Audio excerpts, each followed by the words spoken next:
What's up, everybody? Welcome to another episode of Cinema Royale. We are your hosts. I'm John Nolan. I'm Travis Hobson. You look like you had just sat down in your chair. Yeah, I was just moving around. I was zipping my jacket up, and he's got to start early. What is he doing? I mean, Why some you days, man. To do that? You're supposed to do that before.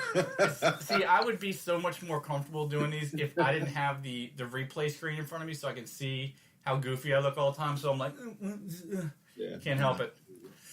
What's going on, man? You were just, everything going good? You were just telling me about a new game you found. I know it's the first 5 minutes is always punch-drunk gaming, so. All right. And no, it's not supposed to be that. We are the punch-drunk critics. I'm Travis Hobson. There's John Nolan. We are film critics here. But, we play games, too. I'm playing Knockout City right now. Of course, I'm still playing Overwatch and Mass Effect, too. But Knockout City is my new joint, man. It is fun as hell. So it's just dodgeball? It's basically just dodgeball, super dodgeball. Is basically what it is. Mostly 3-on-3, with a lot of customizable stuff, and you can form little crews, little teams, right? With your boys. So you need to get in there so you can join. Yeah, well, you laughed at me a second ago when I brought up River City Ransom, but those were dodgeball was made by the same people. I can't remember if it was Tecmo or Koei or. Right, well, they all had the same little, tiny stout characters with round heads. Yeah. And I remember River City Ransom was the first one I played, but pretty much any game they came out with those little fellows, I loved. Those games are all connected. If you ever look at the Japanese versions of those games, they're all connected. Like, the characters are the same. It's like one big universe, like one big story. They were the originators of the shared universe. Yeah, there's 12, 13, or 14 games in that little franchise of games, with River City Ransom being just one. Wow. It got brought over here to America, and they changed everything, so it feels like it's this totally separate thing. Mm-hmm. I can't remember if it's connected to Double Dragon or not, but I know it's close. But yeah, it's a whole huge thing, man. But yeah, Knockout City. You remember the game Jet Grind Radio? Yeah. Jet Set Radio? Yeah. Jet Set Radio, right? Yeah, it was Jet Set Radio. I think those Jet Grind Radio might have been a sequel or something like that. Mm-hmm. But it's that. Think about that in terms of stylistic. Mm-hmm. It's like that. It's really cool, man. A lot of fun. It's simple as hell to learn and pick up and play too. So, I've been finishing Ghost of Tsushima. If you want to sponsor us, EA, we'll be happy to play some Knockout City on stream for you. Oh yeah, for sure. I've been playing Ghost of Tsushima, and I've been using that to keep me from dropping the $80 for Resident Evil Village. So maybe I'll just have to go right to Knockout City and keep that $70 purchase down for a few more days. You should have got it. I think you should have got it in the last day or two. It's it's been 10% off. Mm-hmm. They're planning they had it for a free trial for 10 days. And I think I know, but I think it might still be on Game Pass though. So you might just be able to play it there if you have Xbox Game Pass. Well, I'll be checking that out as soon as we're done here. But it's total cross-play, too. So if you had it on Switch or PC, you could still play with me on Xbox. No. See, yeah. I don't understand why everything's not like that at this point. It seems stupid for it not to be, but... Yeah, difficulty. Yeah, because you get situations like I bought Overwatch for my Switch, and you bought it for Xbox, so we can't play. I have to buy another copy of Overwatch so we can play because there's no cross-play on that. No, that sucks. Yeah. I was actually really excited to get in here today because for the first time in a year and a half almost, we have an actual legit normal sounding box office total for opening weekend. I started the box office a little bit before the show started, and I haven't finished it yet. But one of the things I wrote in there in the beginning was, for the first time in forever, we have two major studio movies competing against one another. We haven't had it in 8 And of course, those two movies are Cruella and A Quiet Place 2, which it feels like we've been waiting an eternity for that one. Yeah. I said a few months ago, I was like, I'll feel like things are back to normal when I'm sitting in a theater watching A Quiet Place 2. Mm-hmm. So things, and you know what? Almost all of my friends who have not gone to, I've seen at least three people on my Facebook page say, I haven't been to the movies in over a year. I'm sitting here at A Quiet Place 2. Yep. I've seen at least 3 people say that today. So people are coming back, and they're coming back for this movie. And yeah, it's box office, which over the 4-day Memorial Day weekend is close to $60 million.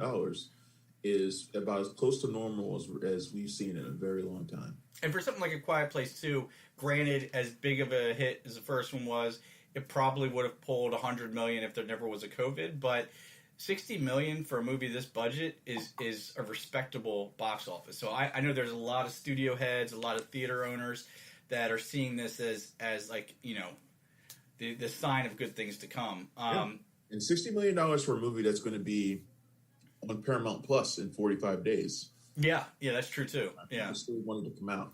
Do you have Paramount Plus yet? I don't think so. I can't find a reason to get it. Infinite's going to be my reason, I think. But I have almost all of the other streaming services. Saying that. What's that? Paramount love you for saying that.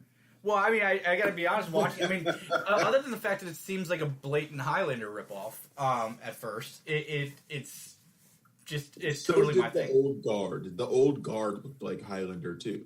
Yeah, except for in the old guard, they didn't bring out a katana in the beginning and do everything other than call him Connor McLeod of the Clan McLeod. But yes, yeah. I mean, the old guard was nothing but swords and shit. I mean, it was. Am I not remembering the old guard right? The old guard had guns and swords. He had all sorts of stuff. It was just Highlander. I gotta watch it again. It was fine. It was still good. I mean, it was. It still, separates itself from Highlander enough. Yeah. The general premise of it was pretty much Highlander. Which have we talked about? And I know we usually do the news in the second half, but I don't think we've talked about the Highlander remake that's coming out. And who is it? Who were they tapping to? Oh, damn it! It was on the tip of my tongue. Oh, Henry Cavill. Henry Cavill. That's right. Yeah. Henry Cavill is set to star in Lionsgate reboot of Highlander. Yeah. What, I don't think we've talked about it on there. I'm curious to know. Well, we would have done it last show if we had done the last week's show. We were there. But yeah, Henry Cavill, Highlander. I think it's Chad Stahelski directing it. The John Wick guy. Do you think in 2021 that they cast a white Scotsman as a Spanish Egyptian? No. Of course, I'm talking about Juan Dilo Villalobos de la Sean Connery playing an Egyptian that is hiding out as a Spaniard. One of the best things about that movie. But also, putting Henry Cavill in there, I mean, he is about as close as you get to the archetype for 80s action star that we have working right now. But you're putting him in a movie that the antithesis of that was the star. Christopher Lambert was as far from Schwarzenegger as you get. I mean, he seemed more like your weird uncle than he did, the guy that was going to save the planet. Yeah, but the Highlander movies weren't a typical action movie either. No. They were completely different. I don't know. I'm interested in this Highlander reboot, but to be honest, remember, this used to be a Ryan Reynolds project. Oh, yeah, it's bounced through everybody, but... It was among the many things back when Ryan Reynolds was red hot, and I used to make fun of him for having too many things going on. And being super popular, and then half that stuff, and then all that stuff died within a year. Yeah, Green Lantern bombed. This movie went away. Yeah. Wolverine Weapon X just destroyed everything. A whole bunch of stuff just destroyed everything for Ryan Reynolds in one big swoop.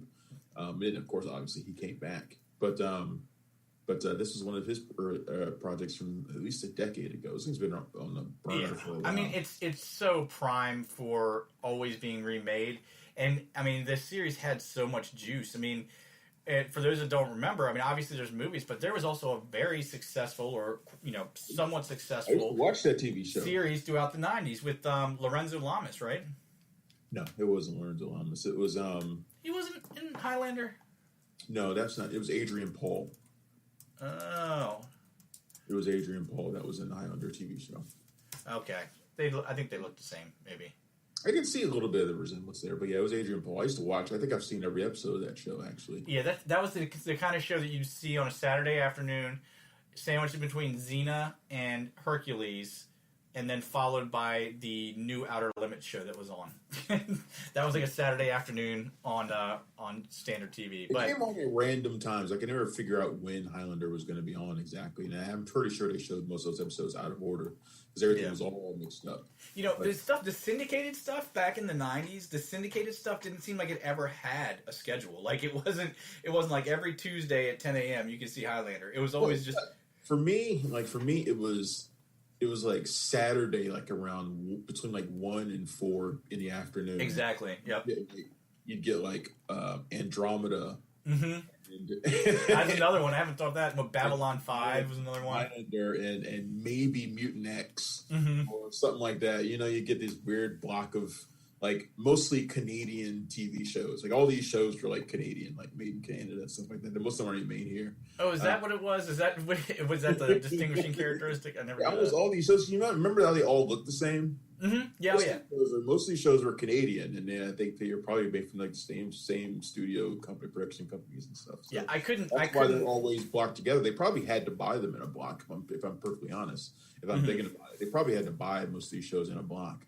So. And nowadays, almost all TV is made in Canada, so they've come a long way. Yeah, but before I got us on that very weird detour, we were talking about Quiet Place Part 2. All right, let's actually talk about the movies we're supposed to be talking about here. Yeah, we spent enough time talking about first video games and then Highlander. Not even Highlander movie. We spent more time talking about the Highlander TV show. Yeah, that's all right with me. It starts. Let's talk about A Quiet Place 2 because this is one I think people are most excited about. Like I said, it did really well at the box office this week, Memorial Day weekend. So yeah, you usually get a big weekend. John Krasinski's back to direct it. This one picks up right where the last one left off. The family is still reeling from his character's death. I don't know. I feel some kind of way about this, and I'm still trying to figure it out in my head, sort of, because I know a lot of people love it, and that's great. Mm-hmm. I liked it. I enjoyed it, but it also. And I wrote this in my review. It felt like a franchise sequel. and look, the first one was a big surprise to everyone. It came out of nowhere. I think one of the best things about it was that it felt like it was this one and done story, and this family that survives this traumatic thing. These creatures that track you by sound. Really great stuff. It was artsy enough. I think it was artistic enough. While feeling also like something of a blockbuster. Mm-hmm. I got the blockbuster part in the sequel. I felt that. It's not I don't think it's quite as creative in its scares. I think there's a lot more jump scares in it. Mm-hmm. Which means like that delicious tension that we got in the first movie wasn't always there. I felt a little bit shortchanged in that this time. But at the same time, I really give a shit about the Abbott clan, the people, like the family. I give a shit about whether or not they survive and what their story is going forward. I like the fact that this movie broadens its horizon. So this movie basically isn't about as much Emily Blunt's character. It's about the kids, and it's about kind of them leaving the nest in a way, like parents have to endure their kids leaving the nest. These kids leave the nest. The daughter, played by Melissa Simmons, who's actually a deaf actress, her character ventures out on her own when she figures out that there may be more people out there. Mm-hmm. They encounter Cillian Murphy's character, who's I won't give everything away by him. They encounter him, who kind of takes them in a sense. But he's like the polar opposite to John Krasinski's hopeful character. He feels the complete opposite. Nobody's worth saving, and it's basically about these kids, kind of going against that attitude, and looking to change the world in their own way. It's about kind of a passing of the torch, and I like that aspect of the story. And there's one thing that this franchise, through 2 movies, I think this has become sort of this franchise's thing. It's splitting the Abbotts up and then having them all go through something insanely crazy, like all at the same time. Mm-hmm. Like everybody has like a thing that happens while they're separated. Yeah, like their own trial that they must pass if they want to see each other again. Mm-hmm. Right, but it always happens at the exact same time. So there's this like maybe 10, 15-minute sequence where it's just insane the amount of stuff that's going on, and you're trying to keep your heart rate down while you're watching all this stuff happen all at once. Yeah, and and this movie does that extremely well too, just like the first one did. Yeah, I mean, this one I enjoyed. I just didn't quite enjoy it as much as the first one. Yeah, I think it's going to be hard to enjoy it as much as the first one, just because a movie like this, or at least the first one, it excelled so much on the strength of its concept. The whole idea of these having to be totally quiet or you're going to get eaten, and not just that, but the lengths they went to. I mean, Quiet Place Part 1, one thing you never expect to see in a horror movie is a kid getting killed. And then as soon as they do that, it's just like Hereditary did the same thing. As soon as they do that, it's like all bets are off. Like literally it takes everything out, and you're up in this place that you're not expecting, and you're on another level waiting for what else is going to happen. Coupled with Krasinski's surprising skill with directing suspense, made Quiet Place 1 something that was so amazing. Quiet Place 2 at least stays on par with that. I don't think you can ever be as good as the original, because you already know what to expect. And part of the biggest impact of the first was not knowing what you were expecting. Right, and plus he did such things with sound in that first one. I don't think he does quite as much in this one, except maybe in that opening flashback sequence. Mm-hmm. Does it really well, where he plays around with sound and the lack of it. Well, and it's the opening of the world leaves, and I think that's, if I was going to go anywhere, I would think that maybe not going into this whole new universe of people, bring in one or two more people, but bringing in all those people, because you kind of lose your laser focus, which allows you to focus on little things like that, like the impact of having to be quiet all the time, little stuff like your stomach gurgling could kill you. But that being said, I think with all that out there, it does exactly what you want it to do. I think the tension, and it's like you're waiting for a jump scare the entire time that never comes. And there are scares throughout, don't get me wrong, but it's like that level of tension that's what that feels like. Like you're waiting to sneeze and you can't sneeze from start to end of this film, and I think that's what hits me so hard about A Quiet Place. I think. Hold on a second. Stay away, Chuck. Hold on. No. Chuck is a cat, everybody, just so we're clear. He was trying to go in my closet. This is about as perfect of a return to theaters movie as you could get, though. Okay? The thing that I remember most about the first A Quiet Place, because we saw it in the screening, was being there in that theater with a full crowd of people and everybody being afraid to make a sound themselves. Mm-hmm. That was the best thing about it. And you're talking about for most people, this being the first movie that they're going to see in theaters in over a year, you want that experience. You want that experience of being next to somebody who's terrified into silence. You want that. You want that group feeling, and this is great for that. And people are going to love that. This movie's got an A- cinema score already, so people who've seen it already love it.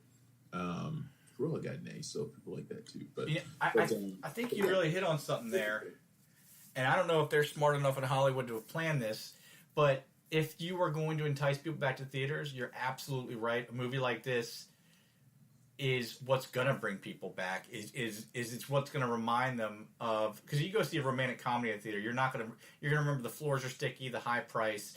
You might not remember why you love theaters, but you go to see something like A Quiet Place and you have that. Think about the floor being sticky. Is that what you think about when you're in a movie? No, I'm saying if I go to see like a boring romantic comedy, I'm like, oh man, but the experience isn't overtaking my emotions, is what I'm saying. You're thinking about the fun you're having, and you're having that because you're watching in a group setting. I think this is. I obviously I liked it quite a bit. Yeah. I mean, like I said, I liked it too. I just don't. I mean, it's hard for it to hit the same way as the first one did. It's just really tough. Mm-hmm. And plus, we've seen kind of the whole thing with sound has been done a little bit more. Like with Sound of Metal, kind of did the same thing in a lot of ways too. Mm-hmm. So it's not as unique as the first one was, for obvious reasons. But I think the big difference is that John Krasinski wrote this script by himself, whereas he was 1/3 of a trio that wrote the first script. He's, I mean, I don't know. I don't want to knock him as a writer. I don't think he's a bad writer. This script is fine. I don't think it's quite as good as the first one was, but it's still a good movie. I wouldn't mind going to see it again in a theater with some friends. Might feel a little even better. Might feel a bit better about it the next time I see it. So I don't know. We'll see. But it's doing well in box office. I'm happy about that. Anything that gets things semi back to normal, I'm okay with. And now that theaters are loosening the mask mandates, making it so that anybody who is vaccinated doesn't need to wear a mask. I don't know how the hell they're going to check all that. More people I know will be going to the movies. I think that might be a big reason why people did go to the movies, because those mandates are down. It could be. I don't know about you. I'm fully vaccinated, and I still don't want to take my mask off in public. Not because I'm worried about getting sick, but just because I feel like I'm taking my pants down nowadays if I take my mask off in public. Still going to bring my mask with me. If I'm sitting next to a friend, I probably won't wear it. If I'm sitting in a group of people and there's people I don't know around me, I'll probably still wear it. I mean, that's just how I'm going to roll. It seems like a social taboo now. Because I imagine most of those people who are suddenly deciding to come back probably didn't get vaccinated. No, not. The funniest joke I saw was, I'm vaccinated, but I'm going to keep wearing my mask so people don't think I'm a Republican. That's the irony. Well, that too, but that's the irony, is that most of the people who've been complaining about the mask mandates are the people who won't get vaccinated. Right. Because the rest of us know how to do things for the greater good, and we just do them. But I have a friend who was like that. She wanted to come with us to see a movie. She's like, but are they still having the mask mandate? So you have to wear a mask when you go? And it's like, yeah. So she didn't come. So she won't come. She won't go to the movies. I guarantee you she'll go to the movies now. Yeah. She didn't get vaccinated. I mean, those people, not your friend, but those people in general, are pretty cruel to humanity. And you know who else is cruel to humanity? Who's crueler than Cruella? Let's be honest. Hold on now. Wonderful segue. I'll sum up my thoughts here in just one quick thing. I mean, obviously, this is the secret origins of Cruella de Vil, she of 101 Dalmatians fame. I wish they would stop saying that. This character has no connection to Cruella de Vil whatsoever. It's but it's intended for the same. Like that was their intent, no? Well, I know it's their intent. But and here's the problem. This character in Cruella can never possibly grow up to be the character in No, because this is they've taken one of the best villains in Disney history, one of the most memorable villains in Disney history, and they did the same thing Rob Zombie did to Michael Myers. They did the same thing that so many people have done to big-time villains. You give them an origin story. Mystery is what is terrifying. Mystery is interesting. It's not interesting if I know exactly why, especially when you make me feel bad for hating a woman that was basically just a trauma case growing up through all the stuff she had to be through. I mean, this movie was gorgeous. I'll give it that. It's very stylish, very cool looking. And, Emma Stone and Emma Thompson, you can't really ever go wrong with them fully, but I don't think the story needed to be told. No, of course not. The Maleficent story didn't need to be told. Yeah, but that was enjoyable. At least with Maleficent, I can see the threads that made the character that we know. I don't like everything about those movies. In fact, I don't like much about the sequel at all. Mm-hmm. But I can see how the person in those movies becomes the Maleficent that we know from Sleeping Beauty. I can see that. Yeah. This is a completely different character. This is Devil Wears Prada covered in Cruella. Devil Wears Prada in 1960s swinging London, which is fine. Mm-hmm. I mean, I love that era of fashion. It's an amazing time. You've got a punk rock scene. You got the mods and the all those folks. Style. It's a fun movie, man. The soundtrack is, I think, one of the best Disney's ever put together. This soundtrack is amazing. It's a little overloaded. There's like 40 tracks in there, and you're always like, Jesus Christ. Yeah. There's a lot of fucking tracks in this movie. It's too many, but the ones that they choose are really great. So yeah, stylistically, production design, costumes, fantastic. I even like Emma Stone as Cruella. She can rock. For somebody that's always been famous as a redhead, a gorgeous redhead at that, she can really rock the whole black and white, straight down the middle look. Is there any look that she can't rock? Honestly? Absolutely not, but... You know, she's got a kid now. She probably can't rock anything anymore. But that's okay. You call me bad. Got a kid now. Oh man. Anyway, but I mean, this Cruella, who loves animals and loves dogs and yeah. I mean, it's just like, I mean, come on. I don't understand this, and it's kind of like. It's not quite the same. It's not exactly the same, but it reminded me of the movie Hannibal, which is like we wanted to root for Hannibal Lecter because everybody else that he was going after was so much worse. Mm-hmm. And it's kind of like this. Emma Thompson's character, the Baroness, is pretty awful, but she's the one that I actually thought should be Cruella. Yeah, I was like, if you told me like the movie should have ended with the Baroness being the one who became Cruella. Like, killing Emma Stone and taking over her identity. Stole her identity. Yeah, that's what I wanted. Mm-hmm. I mean, that's what I wanted, but halfway through, I was like, she should be Cruella because she actually seems like she could be. Whereas I wasn't getting that vibe from Cruella, and they were doing everything in their power to make her not just sympathetic, but antithetical to who Cruella was. Yeah, not even anti-hero. They were thumbing their nose at you about it, too, because there were a couple times where she was like, well, at least one time she was like, these dogs will make a great coat. Mm-hmm. And you're like, oh, is this the moment where she's going to turn? But, I mean, that's not what they did. Instead, they made her do the complete opposite. And you're like, I don't know who this person is. This isn't Cruella. This doesn't make any sense to me. And then, of course, it ends explicitly in a way where it absolutely can't be her. which has a pretty direct line to 101 Dalmatians. But it's like, it can't be her. Like it's just not the same. Yeah, but so, even if it was logical and it felt earned, it's still kind of a bait and switch. That's what we want to see. But then again, I don't really know who wanted to see that. I think Disney especially, but pretty much anybody that makes, the villains are always super interesting and they're always somewhat mysterious. So we always want to fill more celluloid telling what's mysterious about them.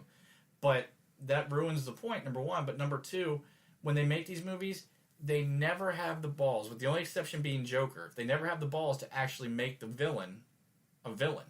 They're not just explaining it, they're explaining it so that you side with them, because they're like, well, if they're the protagonist, they have to be the hero too, right? It's Disney, and Disney is Disneyfying these characters, because Disney is franchise forward. Disney is franchise thinking. Right. At all times, and they're seeing Cruella franchises, which is the entire point of this movie. You're not going to make a Cruella franchise out of a villain because to their mind, people don't want to pay to see the villain, so you have to turn that person into a hero. Right. Maleficent, I think they walked the balance just well enough. They were able to pull it off. She still comes across like a villain to me. Yeah, I could see her as a villain still, but I can also see why somebody might look at her as anti-hero type. Well, Maleficent also had the benefit of being more steeped in fairy tale. So, even when they were telling the story, it still seemed like a Disney movie. I guess, however that makes sense. It seemed like a fairy tale, even though they were changing things. It had the benefit of magic and things around it like that, whereas this didn't. So, right, yeah. So. Cruella. Yeah. It's definitely not a $30 premiere access buy, I'll tell you that. It's made $26.5 million is the estimate for this weekend for Cruella. It's also available on Disney Plus Premiere Access. Now that's a neat little point there. You mentioned Quiet Place Part 2, Paramount Plus in a month, made $60 million. Cruella, which is available right now on Disney Premier Access, only made $24 million. Generally speaking, you'd think Cruella would make more than A Quiet Place.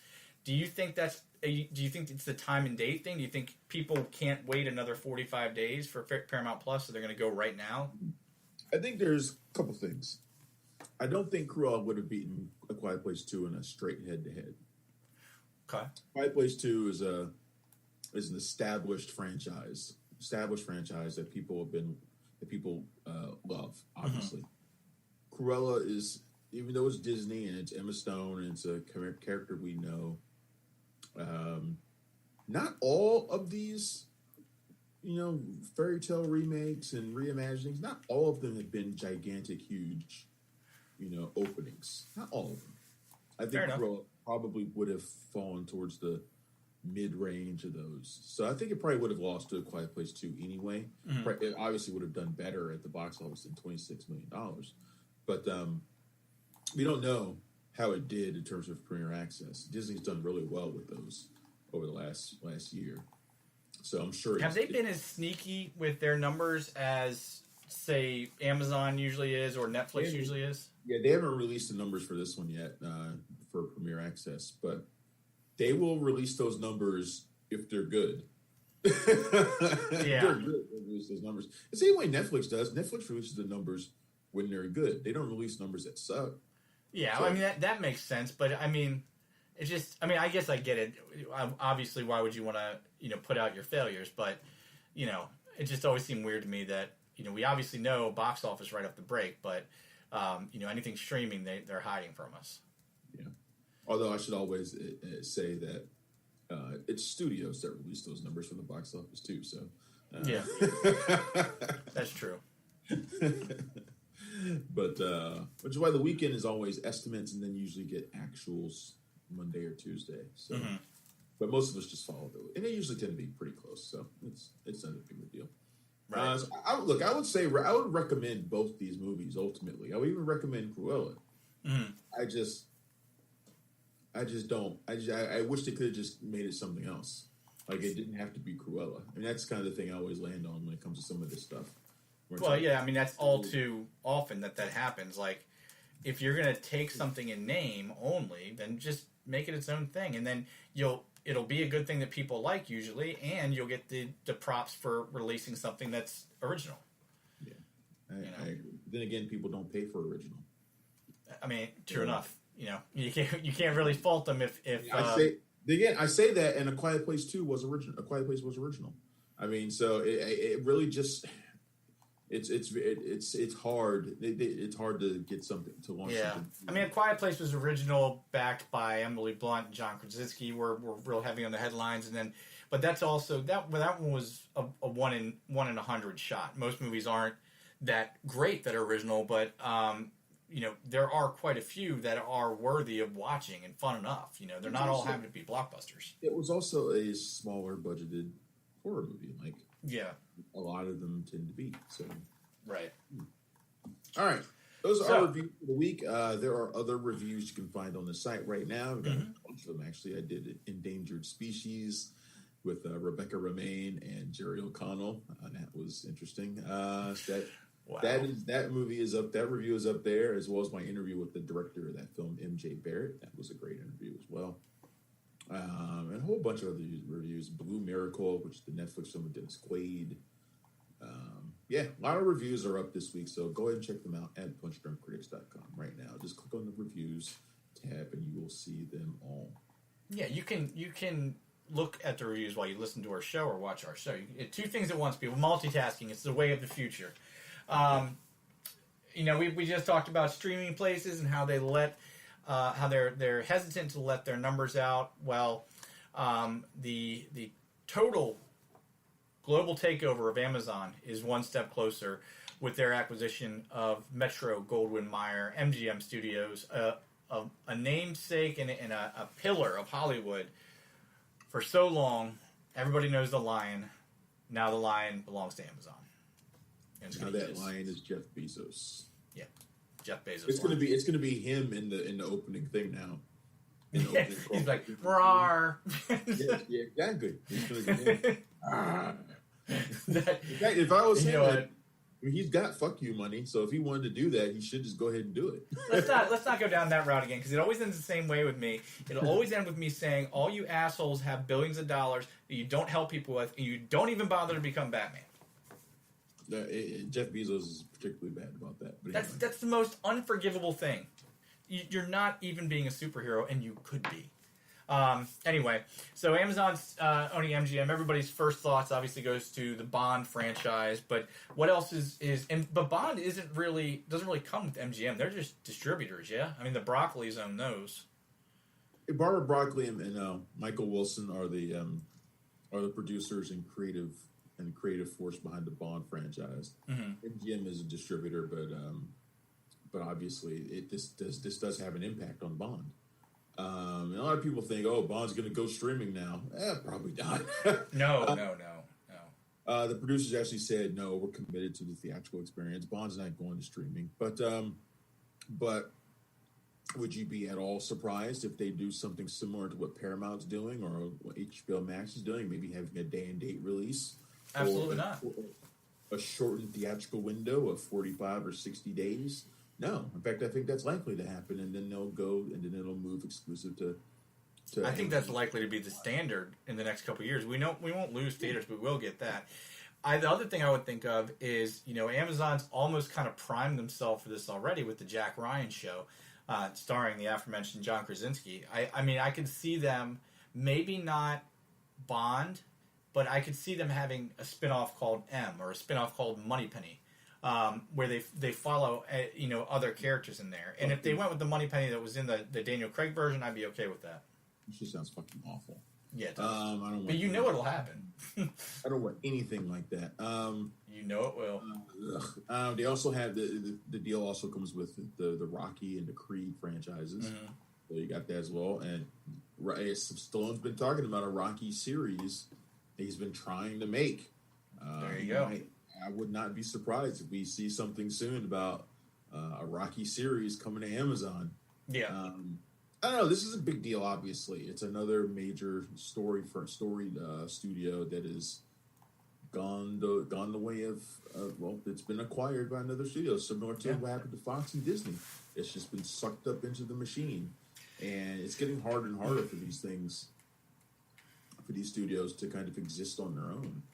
It's just, we see it happen, and we know it's happening, that all this power and all this IP is being consolidated, and there's not really anything we can do about it, obviously, but at the same time, I feel like it should be a bigger red flag for everybody as all this stuff is geared up just to make some, multi-trillion-dollar battle of the studios. But I think the most beautiful thing about all this stuff that I remember is that no matter what, you'll always have places like Blumhouse that'll be able to come in there and make their movie for $1 million and kick the rest of the movies that these people bring up out of the box office. But they'll get bought by somebody soon. Don't worry.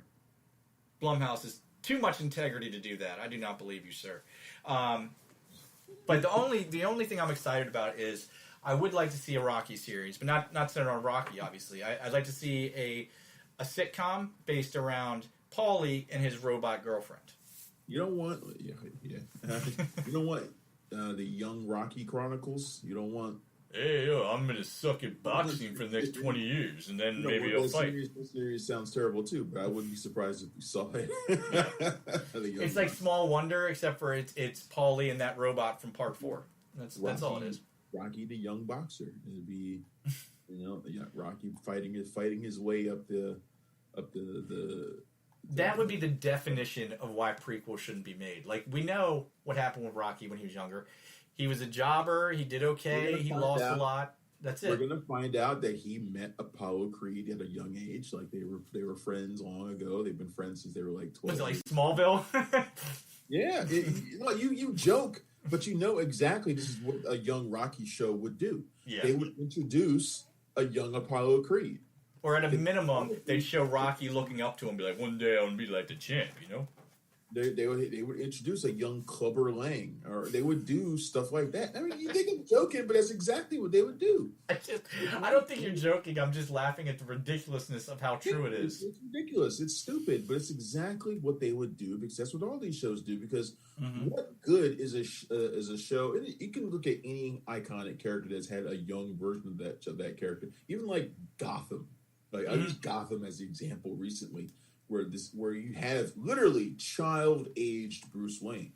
And yet all of the characters that he ever ran into as adults are all all still there. Like they're all young versions of. They're all there. It makes Batman that much less impressive because he's just been fighting senior citizens this whole time. We didn't know it before he's ever even Batman. Like he's just a kid, and all these things. The fucking Catwoman is there.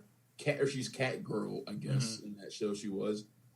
Riddler was there. Penguin was there. They're all still there as part of his existence. Yep. Before he's ever Batman. And and it doesn't matter what character you do that with, that's what they would do because that's what they think fans would even expect. At their best, they can only hold off from touching the source IP for so long. Like in Gotham, the first season of Gotham was very good. Like they had Bruce Wayne, but he was just a school kid. He popped in every once in a while. But then as it goes on, it's like they can't resist the temptation, and then they put him in, and by the end, he's Batman already. Well, I remember when the show first started, the creators were like, well, our dream would be like to have him become Batman in the final episode, which is basically what they did. I mean, he became Batman. You actually see him in the suit in the final episode. Yeah, he was so they actually 14. Held true to that, and they did it. It's also one of the reasons why I didn't keep watching it. I thought that was a terrible idea, and I didn't want to see that. Yeah. So I quit watching it during like season 2. I mean, the thing is, Gotham PD is such a good idea, and it's such a good comic arc. Like, if you haven't read Gotham PD at all, read it, and it's so good, and it doesn't involve Batman. And the scripts are written, and they just don't do it. But they're doing the Gotham Central show on these. Yeah, but that apparently is not going to be like Gotham PD, like the book. Speaking of comic book stuff, oops, what'd I do? Speaking of comic book stuff, we've had our first. Is it the first? The first time somebody's played 2 characters in Marvel, with Aaron Taylor Johnson playing Quicksilver and now announced as Kraven the Hunter. Well, I mean,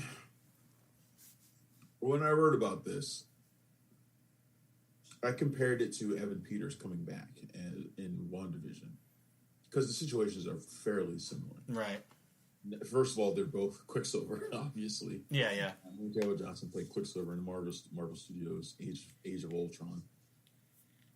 Now he's coming back to Marvel, but it's not Marvel Studios. It's Sony Marvel. Yeah. And he's playing Kraven the Hunter, another Marvel character. It was almost the reverse for Evan Peters, who played Quicksilver for Fox, and then came over to the Marvel Studios universe, the MCU, to play a character that we thought was Quicksilver, but wasn't really. So yeah, he's coming back to Marvel, but not Marvel Studios. So yeah. I want to see the guidebook for this stuff that says, like, all right, Spider-Man is obviously part of the MCU, but the rest of his solo movie stuff aren't, or can we assume that they are? Like, is J. Jonah Jameson the same in Iron Man or Captain America that he was in that one? We need a guidebook for this kind of stuff. Do we? No. I don't think we do. No, not really. But then again, I think all this stuff is about to start getting mingled anyway, because Spider-Man No Way Home is bringing in characters from Sam Raimi and... Allegedly. Well, I guess some of them are confirmed. That's right. I mean, yeah, some of them are confirmed. Jamie Foxx is confirmed. Alfred Molina. Why won't they just confirm the other Spider-Man? That's what I don't get. Like, it's not a surprise anymore. I'm not certain that they're actually in it. I don't know. I'm not convinced that they're in it. If they are, and they manage not to spoil that in a trailer, because, I mean, no better way to get everybody in the theater than to close the trailer with a shot of them saying, hey, Peter, hey, Peter, hey, Peter, and the 3 of those guys come together. The Sony and Marvel Studios universes are clearly connected. I mean, we saw Michael Keaton in the Morbius trailer. We assume he's playing the same character he played before. Right. So... Which is what, the Vulture? He played the Vulture. Yeah, he played the Vulture in the first Spider-Man. Yeah, so we assume he's playing that character again. Because otherwise, why is he there?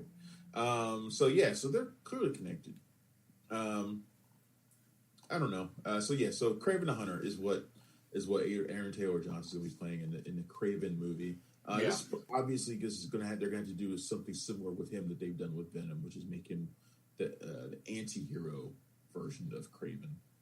He is one of Spider-Man's most iconic villains, a big game hunter who basically at one point defeats Spider-Man pretty straight up. And you see above us here, you have it's not an official shot. It's an artist rendition done by a guy named Boss Logic. So credit to him for that. But he looks very much. I would have always assumed somebody like Jason Momoa for Kraven the Hunter. But number one, Aaron Taylor Johnson is kick-ass no more. I mean, he doesn't look like a kid anymore. He's a grown-ass man, and he's a big guy too. And you throw him in the beard with that hair. Looked really big in Tenet. Yeah. And Tenet looked really big. I mean, even in Kick-Ass 2, the guy was jacked. But I always think of him as like a early 20s type. But Kraven the Hunter seems like a man's man, and he fills that role now. So, so that movie's going to be directed by J.C. Chandler. Mm-hmm. One of my favorite directors. Did Most Violent Year, All Is Lost, stuff like that. Really great filmmaker. Margin Call. Yeah. Yeah, I'm looking forward to that. I think it comes out in 2023 or something like that, maybe. Sticking with Marvel, Okoye is getting her own spinoff.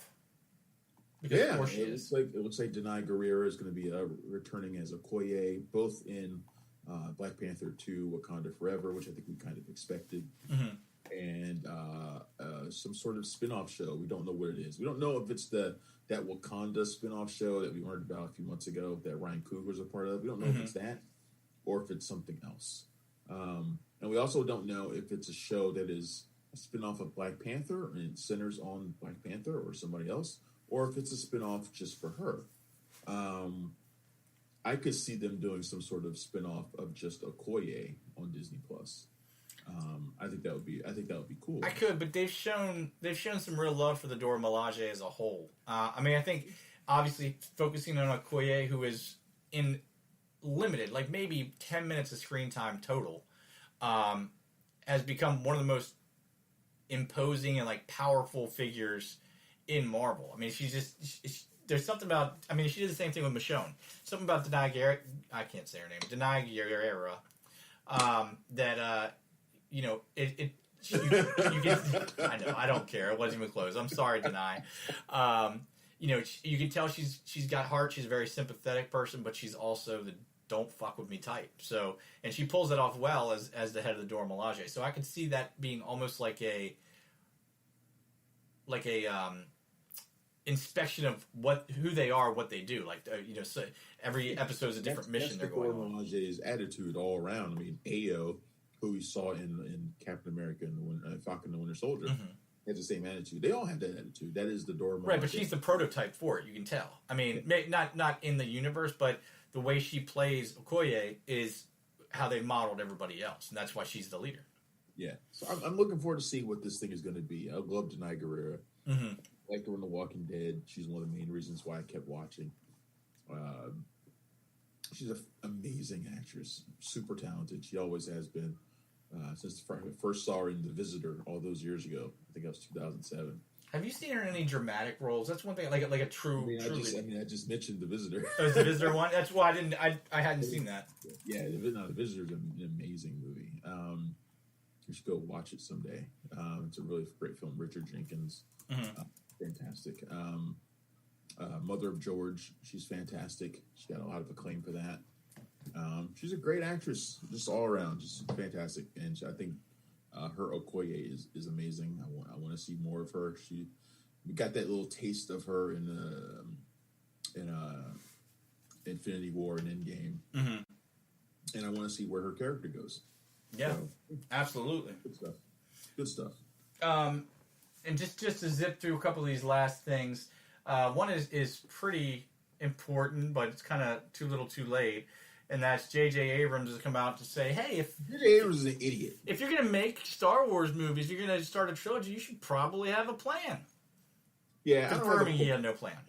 I don't have the whole quote right here in front of me, but basically he got asked, I think it's by Collider, about the Star Wars trilogy that he was a part of. He did 2 of the movies for, and asked about whether or not the way it was laid out, whether it would have been better to have some sort of plan. And he goes off in this whole thing about the benefits of having a plan, and blah, blah, blah, blah, blah. Basically saying Star Wars didn't have a plan, didn't really have a plan, and it would have been great to have a plan. And I was like, well, you were part of 2 of those movies. Dickhead, when did you have a plan? Yeah, you were the Kevin Feige. You started it back up. You had the most say of anybody in laying an outline for the three Kevin movies. Feige didn't have anything to do with it, but Kevin Feige didn't have anything to do with that. I said he was the Kevin Feige. Oh, well, sort of. Yeah, it's mostly Kathleen Kennedy's the Kevin Feige of the Star Wars universe, but the thing that what they were alluding to did having Rian Johnson come in and do The Last Jedi, the one good movie of that trilogy. No, I'm kidding. The Force Awakens is good too. Did have him come in there and do The Last Jedi kind of mess up the plan? And without saying so, that's basically what he's saying. Like, yeah, that messed the whole thing up. But it didn't have to be that way. They could have worked together and hammered out a story that would have worked for both. Yeah, but Rian Johnson really doesn't seem like the kind of guy that's going to be like, I'm not listening. I don't put that 100% on J.J. Abrams because Rian Johnson didn't do it either.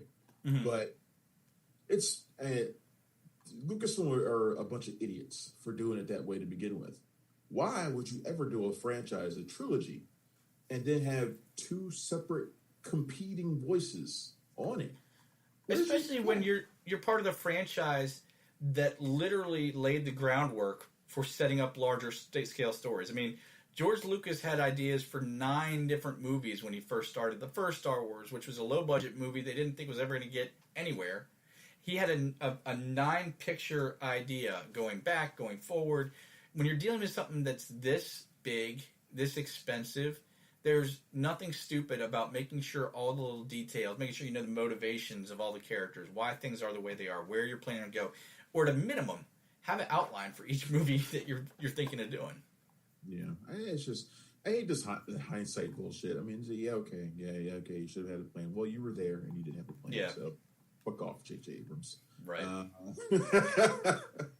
I'm bitter about Star Wars still, about that last movie. I'm sorry. I'm going to be that way for a long time. It's so bad. Yeah. It gets worse every time I look at any of it. So it's just, I can't do it. So yeah, J.J. Abrams, you suck. Anyway, what's our last? I think we got one more. Yeah, we have one last. Is it about my man? Is it about Matthias? Is it about my man? My Matthias Schoenaerts. Matthias Schoenaerts. There you go. Yeah. He was the backup Batman for Zack Snyder, apparently, if Ben Affleck didn't come through. Is that your man? Is that what you're talking about? It's my man crush, man. He's been my man crush for like 10 years. Yeah? I've had him on the show for ages. I don't remember you saying that at any point. Oh, man. Yeah, you've probably forgotten at this point. Yeah. But I talk about him all the time, especially on the site. I talk about it all the time.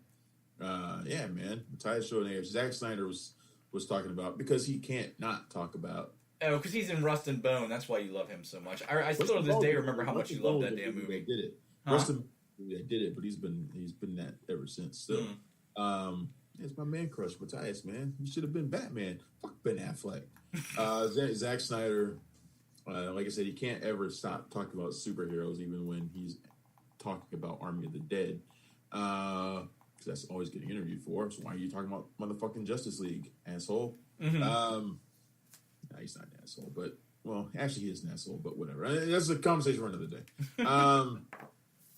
Yeah, he said that if there was a time when Ben Affleck was kind of iffy on whether or not he was going to take the Batman role, and Snyder's backup, if he said no, was Matthias Schoenaerts, and like I said, was in Rust and Bone. He was in The Old Guard last year. Red Sparrow. Yep. Yeah, Red Sparrow. Far from the Madding Crowd, which I think is another one of his great roles. He was the backup idea, and I'm just like, I could have had Matthias Schoenaerts as Batman, and y'all ain't give it to me? What? Fuck y'all.